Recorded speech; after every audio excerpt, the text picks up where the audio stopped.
Brush's next contest would be at home on April 25th against a team they had defeated earlier that month in the Valley Vikings, but this game would be harder to win because the Diggers were going with a freshman pitcher in Josh Gutierrez. The Vikings took a 1-0 lead in the top of the first, scoring an unearned run, and then the floodgates opened up in the second. Josh Mondragon was hit by a pitch, and 2 batters later, Mitch Bruce was at the plate, vying to double the Vikings' advantage. Fastball is laced on one hop, and it gets by the third baseman Brungard as he tried to backhand it down the line. Rounding third and scoring is Mondragon. Going to second base is Bruce. The throw from left field will be cut off.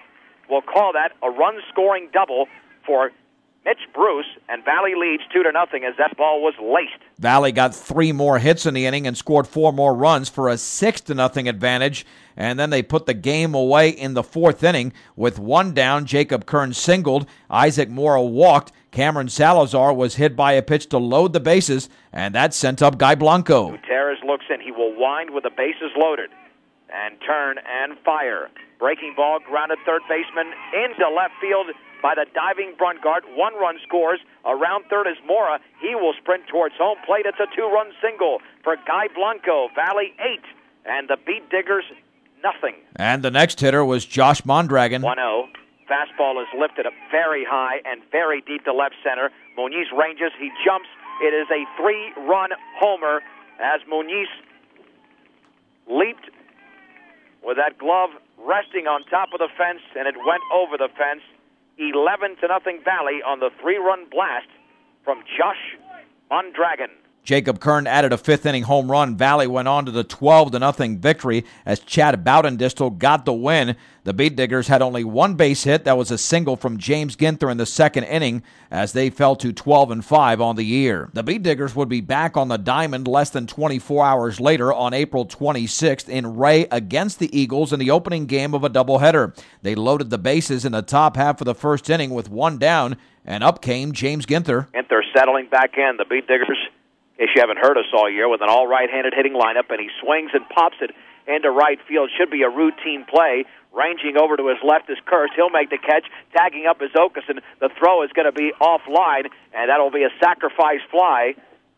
And it's 1-0 Brush as James Ginther drives in the run. Advancing to third is Joe Ginther. The Eagles would tie the game with a run in the bottom of the 3rd inning, but the Beetdiggers would score 2 in the top of the 4th on singles from Jose Aguilar and Matt Weiner, and a walk to Mitch Muniz, with Jason Radke driving in one of those 2 runs, and then opened up the game in the 7th inning with singles by Okeson and Joe Ginther, along with James Ginther, and a sac fly by Pepe Aguilar to go along with another single from Matt Weiner.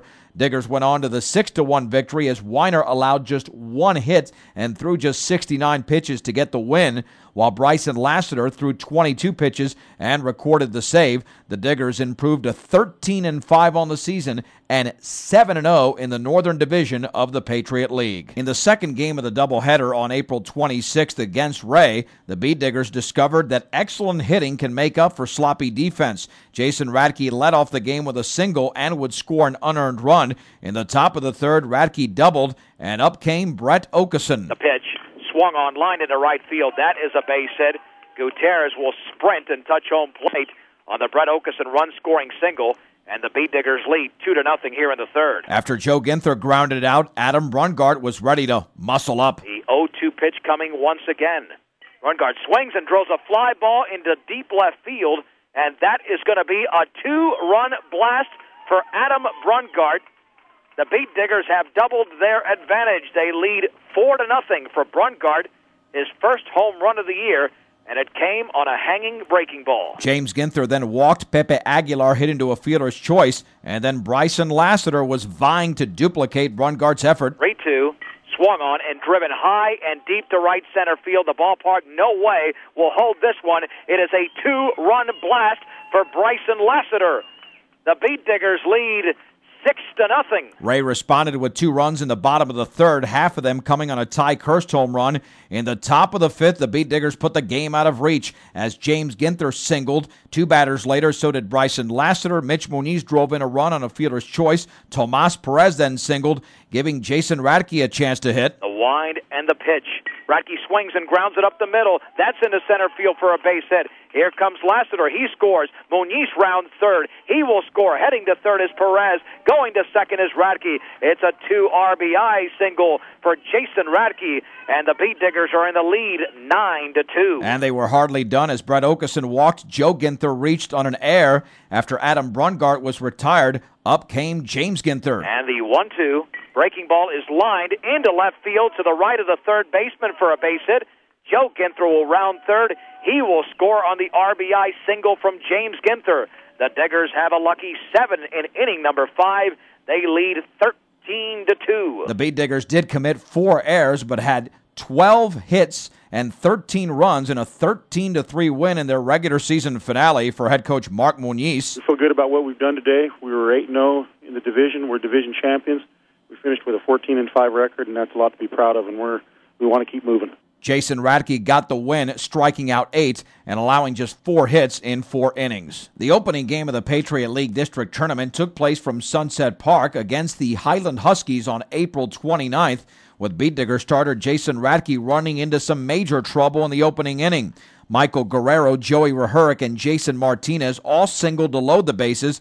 Then it was 1-0 Highland when John Tunnison was hit by a pitch. Kyle Cole doubled that lead when he drew a bases-loaded walk. And 2 batters later, it was Luis Loma. Let's see if he can K him. 1-2 pitch.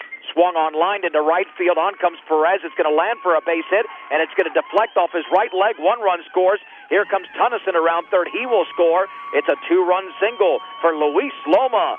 And Highland doubles their advantage at 4-0. As advancing into third is Kyle Cole. The Beetdiggers did counter in the bottom of the first inning when Jason Radke walked, then went to second on a wild pitch. That gave Brett Okeson the RBI opportunity. The 1-0 pitch home. Okeson swings and lines it into right center field. That is a base hit. Radke is going to round third. Ball goes off the right center fielder's glove, and Radke will score on the RBI single by Brett Okeson. They're on the board. Highland now leads 4-1. Radke, meanwhile, did a much better job on the hill in inning number 2. After walking the opening hitter, he struck out Michael Guerrero, Joey Rahurick, and was vying to do the same against Jason Martinez. 0-2. Swing and a miss on a fastball above the letters.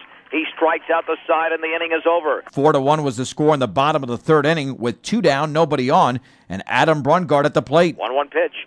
Breaking ball is lifted high and deep to left center field.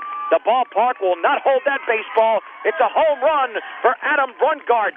His second one of the year. His second one in as many games. The Beetdiggers now trail 4-2 in the bottom of the third inning. It was still a 2-run deficit in the bottom of the 5th inning when Tomas Perez led off with a bunt single. Jason Radke then walked. Brett Okeson was next. The 0-2 pitch again coming to Okeson. The runners will go.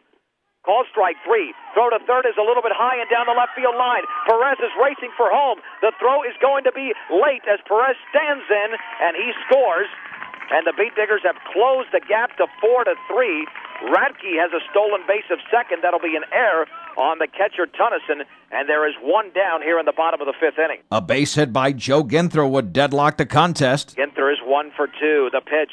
Breaking ball is lined into right center field. That has got a gap that will easily score Jason Radke. Ginther's around first, but he will stay right there as the ball is fielded by the right fielder, Brian Misliv, and the game is tied at 4 on the second hit of the game from Joe Ginther, an RBI single into right center. After Radke retired the side in order in the top of the 6th inning, the opening hitter of the bottom of the 6th was Bryson Lassiter. The pitch. Fastball is laced into right field. That ball is carrying over the head of Misliv, and that's going to go all the way to the fence. Lassiter rounding first, and he will be into second with a stand-up double to lead off the bottom of the 6th inning. Lassiter stole third when this happened. Martinez, I'm sure, wants the pickoff here and a cheap out. Throw. In the turn. It goes all the way to the screen. Here comes Lassiter. Tunnison picks it up. Lassiter slides. He's in there safely, and the Beetdiggers lead 5-4 on the wild pitch from Jason Martinez. In the top of the 7th inning, Michael Guerrero led off with a double, and then Radke struck out Joey Rahurick and Jason Martinez, then issued an intentional walk to John Tunnison, bringing up Kyle Cole. The stretch by Radke, the pitch. Breaking ball is lifted high and deep to left field. Going way back is Aguilar at the track. It's a 3-run homer. I don't believe it. Kyle Cole on a hanging curveball has given Highland a 7-5 lead on a 3-run blast. Unfortunately, the Beetdiggers could not respond in the bottom of the 7th inning. Highland won the game 7-5, ending the Beetdiggers season with a very good record of 14 wins and 6 losses.